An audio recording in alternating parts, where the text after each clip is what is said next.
Bom, então nós vamos continuar fazendo mais um vídeo sobre a farmacologia da diabetes, e nesse vídeo a gente vai falar dos tratamentos medicamentosos não insulínicos. Então, no vídeo anterior, a gente falou sobre o que era diabetes, os principais problemas que a diabetes causa, né, as sequelas, e falamos um pouco sobre a insulinoterapia.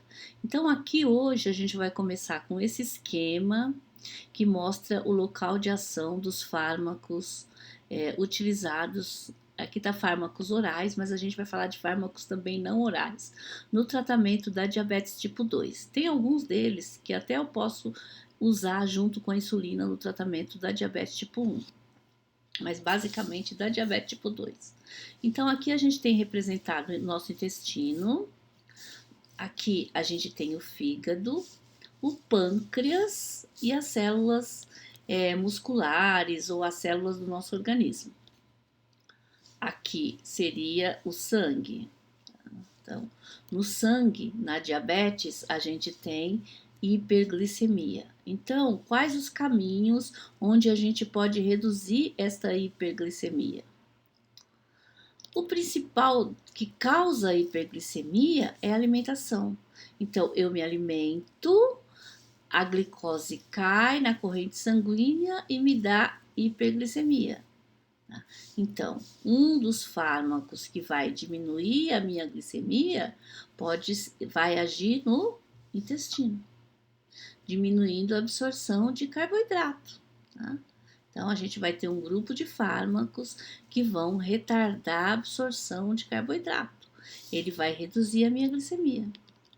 A gente também vai ter um grupo aqui de fármacos chamados análogos de GLP-1 e inibidor de DPP-4, que eles também vão agir aqui no intestino, porque o intestino, além de promover a absorção de carboidrato, ele também libera um hormônio chamado GLP-1, que desencadeia a liberação de mais insulina, porque ele está mandando alimento. Desencadeia a insulina e diminui o glucagon, que é aquele hormônio que causa hiperglicemia.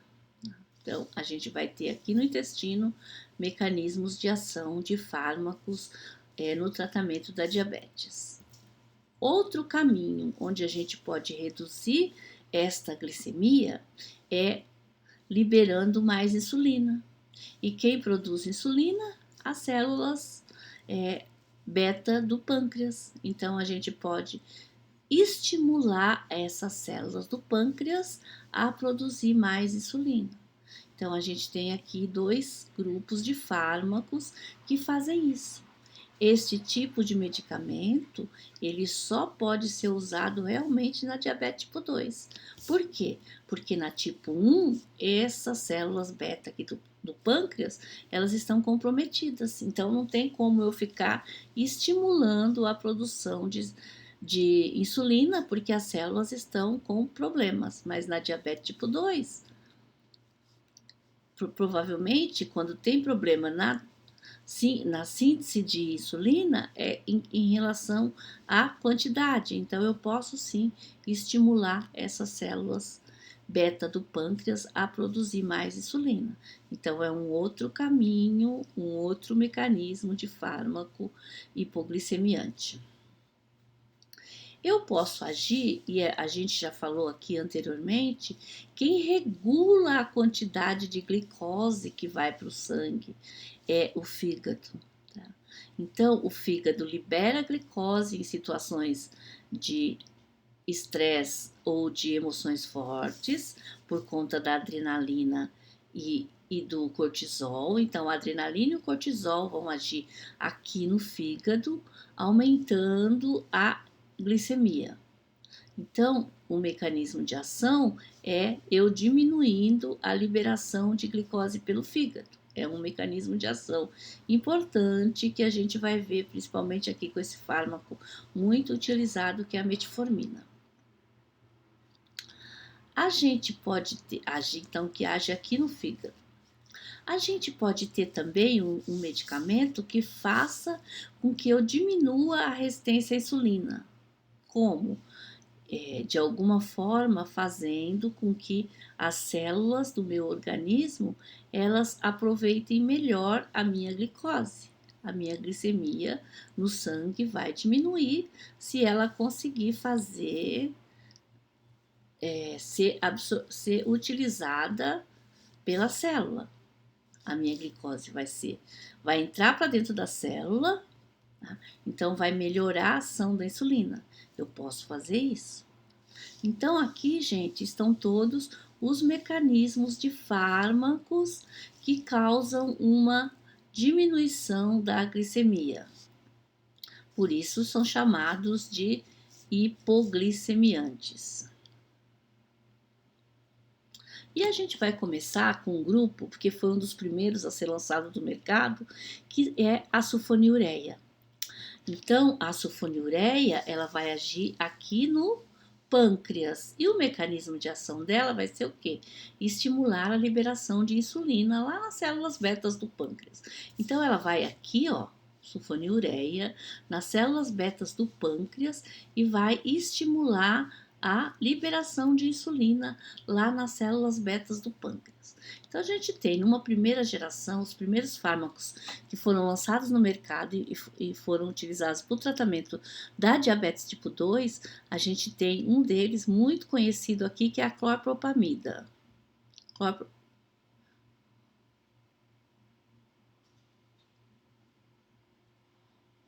Olha só, professora, achei clorpropamida aqui. A clorpropamida era um medicamento chamado de Abinese.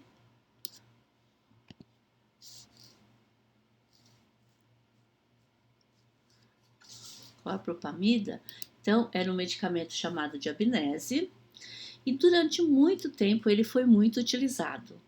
Hoje ele não é mais utilizado por quê? Porque ele tem uma meia-vida extremamente longa. Então, ele fica muito tempo fazendo efeito no organismo e aí vai ser responsável por um efeito colateral grave desses fármacos que estimulam a liberação de insulina, que é a hipoglicemia. Então, por isso, ele praticamente foi substituído o uso dos de primeira geração pelos de segunda geração, mas a gente usou muito de Abinese. E hoje a gente usa o quê? A gente usa glicazida. Então, glicazida, mas eu posso usar glipizida, glibenclamida e glimeperida, que são as sulfonilureias de segunda geração. A sulfonilureia de segunda geração, assim como a de primeira, elas apresentam como efeito colateral a hipoglicemia e o ganho de peso. A diferença entre esses fármacos de primeira e segunda geração, basicamente, é o tempo de meia-vida. Como os de segunda geração apresentam um menor tempo de meia-vida, eles têm menor frequência de hipoglicemia. Os dois causam ganho de peso, mas eles apresentam menor frequência de hipoglicemia, os de segunda geração, porque eles têm um tempo de meia-vida menor, mas eles têm um tempo de ação longo, tá? Então, embora eles tenham um tempo de meia-vida menor, eles têm um tempo de ação longo, tá? Então, isso diferencia os de segunda geração para os de primeira geração. A gente usa muito, como vocês vão dispensar, para uso ambulatorial a glicazida e a gente usa também dentro da área hospitalar e nas UBSs bastante a glibenclamida. É o Daunil, a glibenclamida, e a glicazida, não lembro agora o nome comercial, mas acho que é a glicazida mesmo, tá? Então, efeitos colaterais de medicamentos que aumenta a liberação de insulina é hipoglicemia, que a gente já falou aqui, que não é legal ter hipoglicemia, e ganho de peso, que para o diabetes tipo 2 também não é nada legal. Um outro grupo de hipoglicemiantes orais que a gente tem são as glinidas, ou seja, as metilglinidas. E aqui a gente tem a repa e a NAT. A repaglinida, que é o Prandin, e a natglinida, que é o Starlix. Assim como a sulfonilureia, o mecanismo de ação vai ser o mesmo, ou seja, aqui a gente tem as glinidas, tá? Aqui está representada a NAT, mas a repa também. Ele vai agir como? Estimulando a secreção de insulina lá nas células betas do pâncreas, tá? Então, aqui está o mecanismo, ó. Estimular diretamente a liberação de insulina em células betas do pâncreas. Qual a diferença desses, então, para a sulfonilureia? É a meia-vida. A meia-vida dele é curtíssima. E eles, diferente das sulfonilureias de segunda geração, eles não têm um tempo de ação longo. Além deles ter meia-vida curta, eles têm um tempo de ação muito curto. Então, eles precisam ser usados tipo 10 minutos antes das refeições. Por quê? Daí a 20 minutos eles têm o pico máximo de efeito, de ação, e no máximo, em 1 hora depois, no máximo 2 horas, eles não fazem mais efeito. Então, é aquele medicamento que precisa ser tomado antes das refeições, para que ele vá diminuir aquela hiperglicemia provocada logo depois da alimentação. Tá? Então, o uso dele é na redução da glicemia, que a gente chama de pós-prandial, no diabetes tipo 2. Quando a gente falou aqui de diabetes tipo 1, de insulinoterapia, a gente falou do uso, junto com a insulina NPH, da insulina regular, que também tinha essa mesma função. Então, no diabetes tipo 1, eu uso insulina regular para reduzir a glicemia pós-prandial, ou seja, depois da alimentação. No diabetes tipo 2, eu posso usar o asmetilglinidas, eu posso usar o Prandin, como eu posso usar o Starlix, que vão o quê? Fazer o efeito rápido, diminuir aquela pico de glicemia que acontece quando eu me alimento. Então, ele é utilizado. Como todo medicamento que estimula a liberação de insulina nas células betas do pâncreas, ele pode causar hipoglicemia. E ele também pode causar ganho de peso. É claro que, assim, como o efeito dele é muito rápido, esse ganho de peso ele não é muito sentido. Mas sim, ele pode causar hipoglicemia, se eu não me alimentar corretamente. Um fármaco muito conhecido e muito utilizado no tratamento da diabetes é a metformina. A metformina, assim como um outro amigo dele, a fenformina, eles são do grupo chamado biguanidas.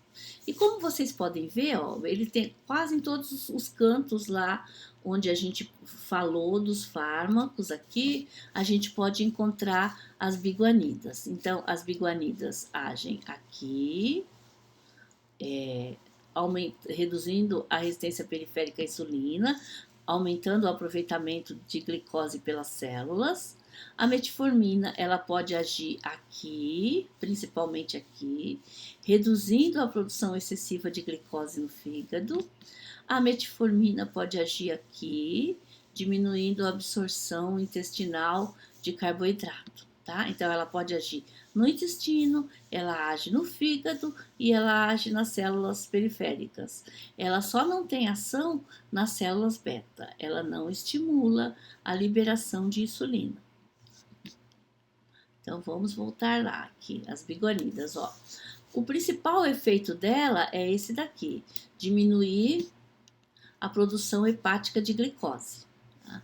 Então, basicamente, ela vai diminuir aquela glicose que o fígado lança na corrente sanguínea. Então, ela vai diminuir a produção hepática de glicose. Ela vai aumentar a sensibilidade da insulina lá no músculo e no tecido adiposo, que foi aquela parte que a gente já viu de diminuir a resistência à insulina. Ela vai diminuir a absorção intestinal de glicose. E ela não interfere no pâncreas, então ela não é anti-hiperglicemiante, ou seja, ela não aumenta a insulina. Ela reduz tanto o triglicéride como as enzimas de gorduras, as enzimas lipogênicas. o que significa que este fármaco, além de ser um eficaz hipoglicemia antioral, ou seja, diminui a glicemia, porque ele diminui a produção hepática de glicose, ele ainda diminui o triglicéride. Se ele diminui o triglicéride, diminui a glicemia, ele melhora e diminui muito os riscos de doença cardiovascular. Tá? Então, por isso, ele é o fármaco mais utilizado no tratamento da diabetes. Como efeito colateral, a maioria dos fármacos para diabetes, como que a gente falou até agora, eles causam hipoglicemia e ganho de peso. Por quê? Esse daqui não causa. Por quê? Porque ele não age, ele não mexe na insulina. Se ele não mexe na insulina, ele não causa hipoglicemia. E ganho de peso também não, muito pelo contrário, como ele diminui a absorção intestinal de glicose, ele pode dar perda de peso, tá? Então, ele dá perda de peso, que para o diabetes tipo 2 é muito bom. Nossa, professora, que maravilha! Então, a metformina não tem efeito colateral? Tem. Um efeito colateral da metformina, que é importante você estar orientando o paciente, porque faz com que o paciente pare o tratamento, é a diarreia, gases, mas principalmente a diarreia, que costuma acometer os pacientes, principalmente no primeiro mês de uso da metformina. A metformina, ela tem dificuldade em ultrapassar a barreira. Então, eu preciso dar uma dose maior para uma parte pequena conseguir ser absorvida. Então, ela já tem problema lá. E aí, essa parte maior da metformina vai acabar causando problemas intestinais. Mas, o nosso organismo, ele entra em equilíbrio depois de um tempo. Então, normalmente, esta diarreia, ela desaparece após o primeiro mês de tratamento.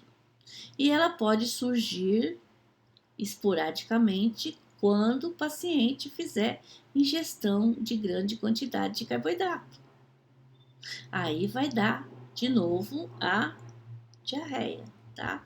Mas tem que orientar os pacientes para cuidar da alimentação e não desistir do tratamento, porque a diarreia ela costuma desaparecer depois de um mês de tratamento. Ela é usada sozinha, ela é usada associada com sulfonilureia ou com insulina, ela reduz complicações vasculares e infarto, porque ela causa menos dislipidemia, ou seja, mexe no triglicéride. Pacientes obesos é muito bom e ela diminui, principalmente pacientes obesos que tenham resistência à insulina. O uso dela também, uma coisa que vocês provavelmente vão ouvir falar, não é a primeira indicação, por isso a gente chama de uso off-label, é no tratamento do ovário policístico. Provavelmente por interferir nessas enzimas lipogênicas e de diminuição aqui do triglicéride. Tá? Então, ela é utilizada no tratamento do ovário policístico.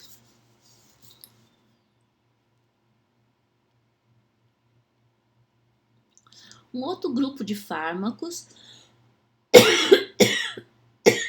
desculpa. Um outro grupo de fármacos que a gente tem também usado no tratamento da diabetes, do tipo 2, são os inibidores da alfa-glucosidase. A alfa-glucosidase é a última etapa da digestão de carboidrato. Como eu vou inibir essa enzima, eu vou diminuir a absorção de carboidrato. Por quê? E isso faz com que não tenha diminua o que? A glicemia pós-prandial, aquela glicemia que aumenta após a alimentação. Então, em pacientes idosos, a gente não vai dar glinidas, porque tem mais efeito colateral, e a gente vai dar o acarbose, que é ou miglitol, que é um inibidor da alfa-glucosidase. voltando lá nos esquemas, para cada grupo a gente volta aqui. Então, o acarbose está aqui, ó, que é o inibidor da alfa-glucosidase. Ele vai agir, como a professora falou, no intestino, diminuindo a absorção de carboidrato, porque vai inibir a última enzima de degradação, não vai ter glicose para ser absorvida, tá? Então, diminui a glicemia pós-prandial, pós-alimentação.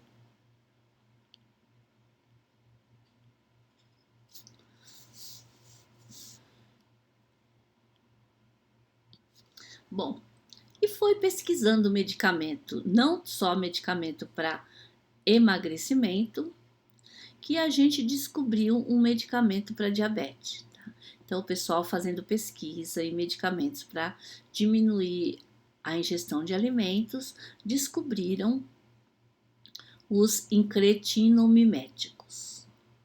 Os incretinomiméticos, também chamados de gliptinas ou análogos do GLP-1, é um hormônio produzido no trato gastrointestinal em resposta à alimentação. Então, eu não coloquei lá no desenho, mas o desenho, vamos voltar lá de novo, ele estaria agindo aqui no nosso organismo.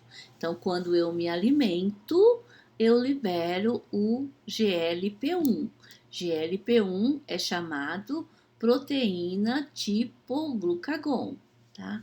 Que tem diversas ações no meu organismo. Uma delas é agir aqui, aumentando a liberação de insulina. Então, vamos voltar para lá, para os incretinomiméticos. Aqui a gente tem o que ele faz. Então, quando eu me alimento, o meu organismo libera numa fase lá do intestino, as células L lá no intestino, libera o que eu chamo de peptídeo tipo glucagon, tem uns que chamam de hormônio, tá? O hormônio sintetizado lá no intestino.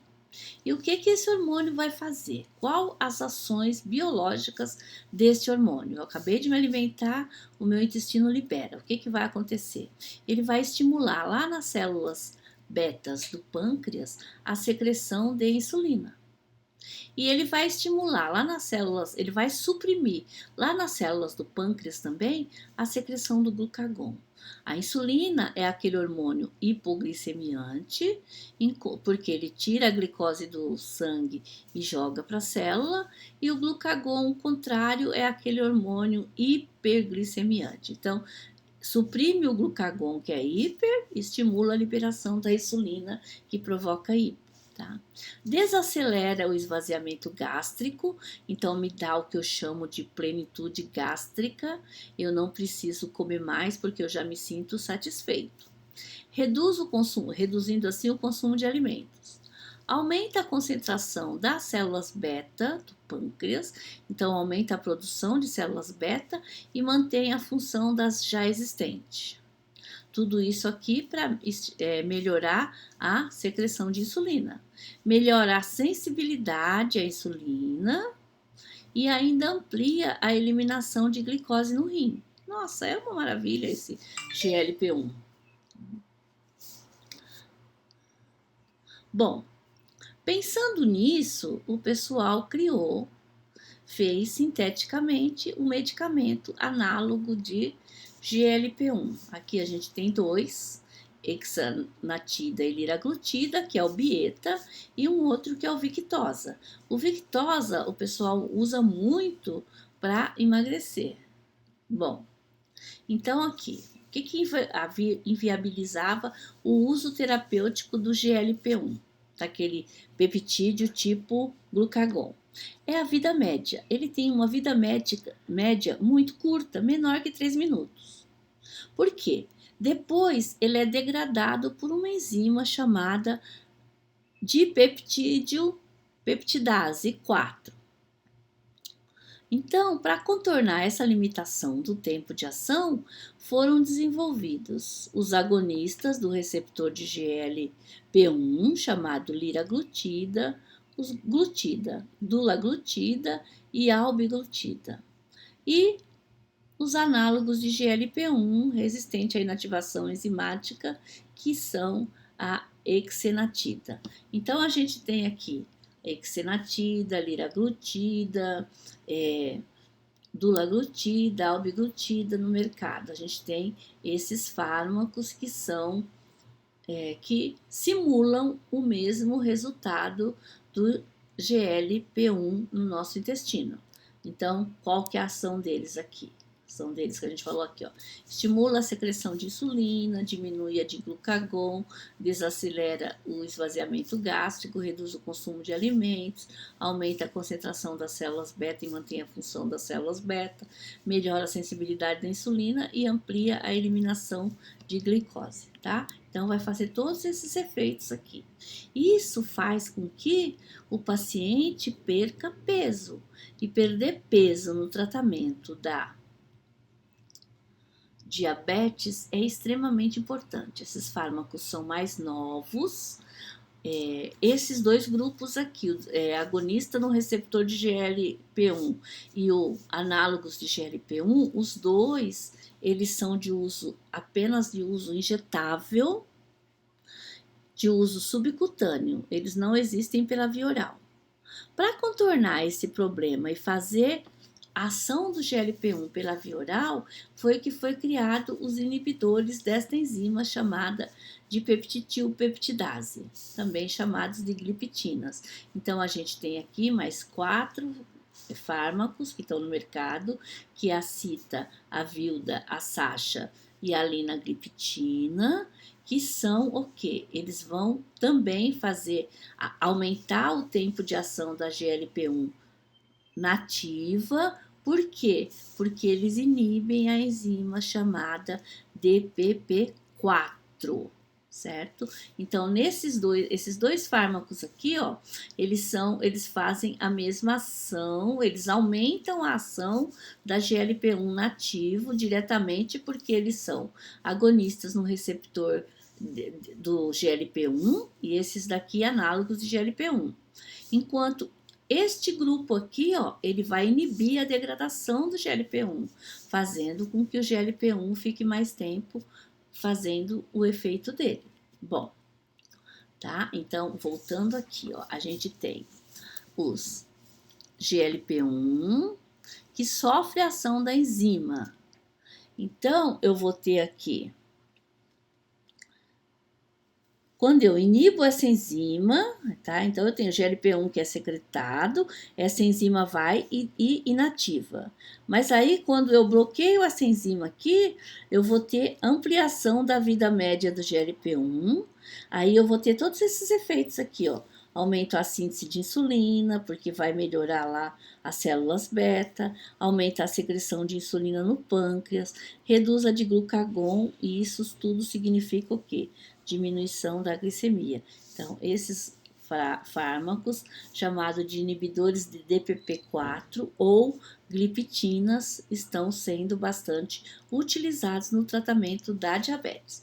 Então, aqui tem, ó, esses são, pode ser administrado pela via oral, diferente dos análogos de GLP-1 e dos antagonista no receptor de GLP-1, que são injetáveis. Os inibidores da DPP4, eles são medicamentos utilizados pela via oral. Então, a gente tem aqui o sitagliptina, que é o Januvia, o vildagliptina, que é o Galvus, o Sacha, que é o Comblize, e a gente tem o Lina, que é o Traienta. Então, o que varia um pouco mais aqui é o tempo de ação. Eles podem ser utilizados sozinhos, como a gente viu aqui, por exemplo, no Traienta, como ele pode ser utilizado associado à metformina, como é o caso do Traienta Duo. Tá? Então, em associação com metformina, eles podem ser utilizados sozinho ou em associação com metformina, que nem sozinho Galvus, associado Galvus-Met, sozinho Januvia, associado Janumet. Então, a gente tem sozinho ou em associação. Então, lembrando, esses fármacos aumentam a liberação de insulina, o que pode dar hipoglicemia, mas bem menores do que a insulinoterapia. E a gente tem um grupo novo de fármacos também, junto com depois dos inibidores, são os inibidores da CGLT2. O que são CGLT2? É um transportador de glicose presentes no rim, a GLT2, no intestino a gente tem CGLT1, mas essa T2 está presente nos rins e ela é responsável pelo transporte da glicose de volta para a corrente sanguínea, ou seja, responsável pela reabsorção da glicose que está lá no filtrado glomerular de volta para a circulação. Então, traz a glicose de volta. Como a gente já falou, uma grande quantidade de glicose, quando a gente está com a glicemia alta, ela é liberada pelo rim. E ela é liberada. Esta proteína aqui, esse transportador, ele traz a glicose de volta. Então, quando eu inibo esse transportador aqui, ó, eu vou diminuir a reabsorção da glicose, ou seja, eu vou diminuir a glicemia, sem mexer também em insulina, sem mexer em mais nada. Eu vou simplesmente mexer na função de reabsorção da glicose pelo rim. A ação é independente das células do pâncreas e também da via metabólica da insulina. Ações secundárias, tá claro, perda calórica associada à perda de gordura corporal e redução de peso corpóreo, que na maioria das vezes é muito bem-vindo no diabetes tipo 2. Ele causa diurese, ele é um diurético, por conta que ele vai mexer nesse transportador aqui. Então, eu vou ter uma maior quantidade de urina a ser eliminada. Tá? Por que é importante isso? Deve ser usado durante o dia, porque ninguém merece usar diurético à noite. Então, como ele tem ação diurética, ele serve até para regular um pouco da pressão arterial. E os fármacos que a gente tem no mercado são esses. A gente tem a glifosina, a gente tem o dapagliflozina e a gente tem a empagliflozina, que é o Jardias. Jardíase, Forxiga, Invocana, esses fármacos, então, são os inibidores de CGLT2. Então, isso daqui, gente, inibidores de CGLT2 e incretinomiméticos são o que tem de mais novo no tratamento da diabetes tipo 2. Lembrando de novo que os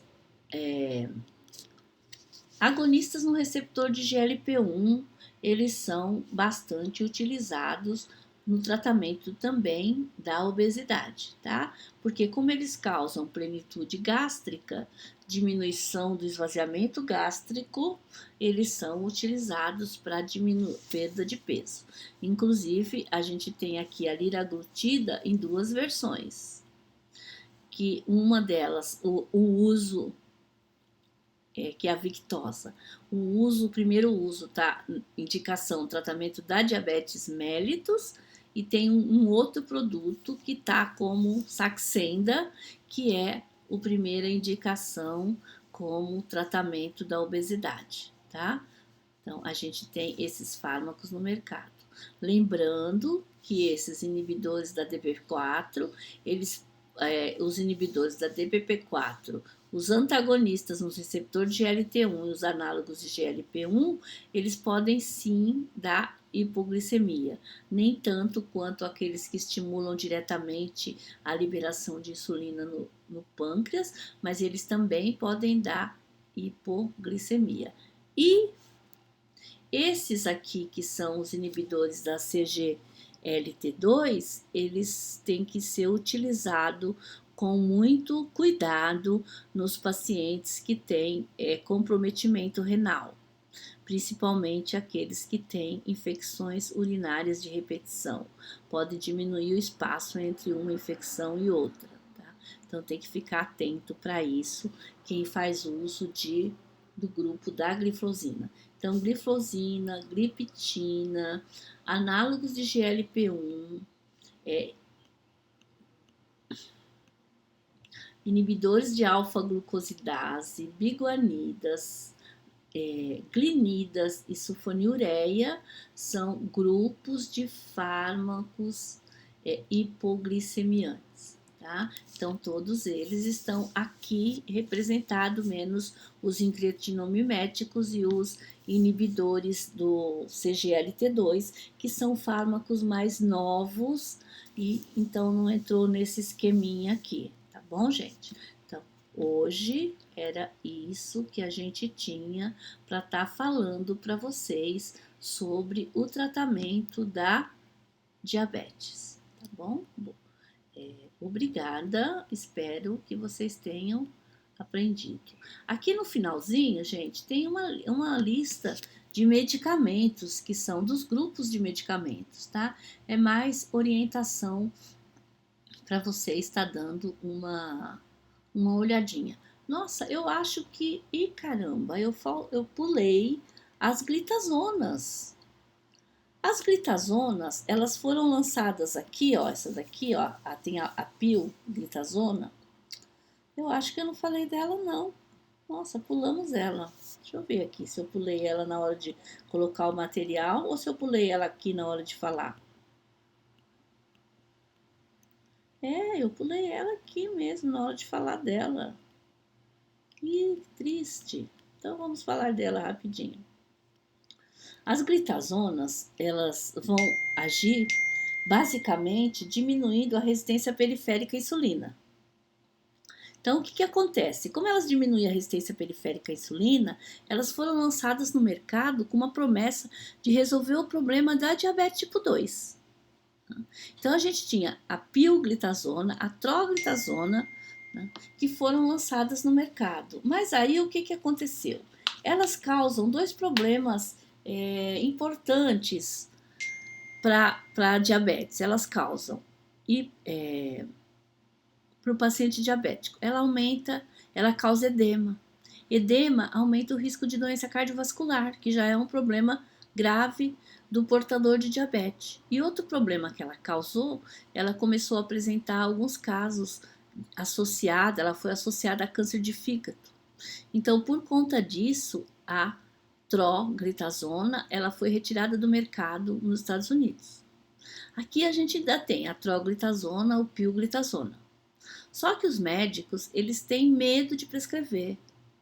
Então, embora ele seja um fármaco útil no tratamento da diabetes tipo 2, por quê? Porque eles vão diminuir a resistência periférica à insulina, o mecanismo de ação dele, ele age bem diretamente precisa ter insulina, ou seja, só não pode ser usado na diabetes tipo 1, só na diabetes tipo 2, mas aquela insulina pouca que a gente tem, ela é melhor aproveitada, porque ele vai agir diretamente no mecanismo de funcionamento da insulina.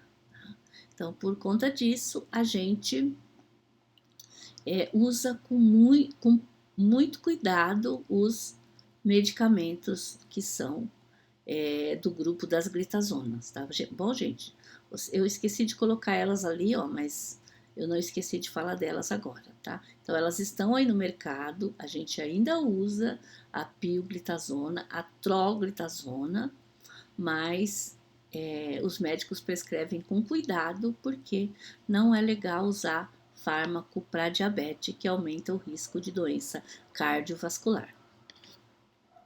Obrigada.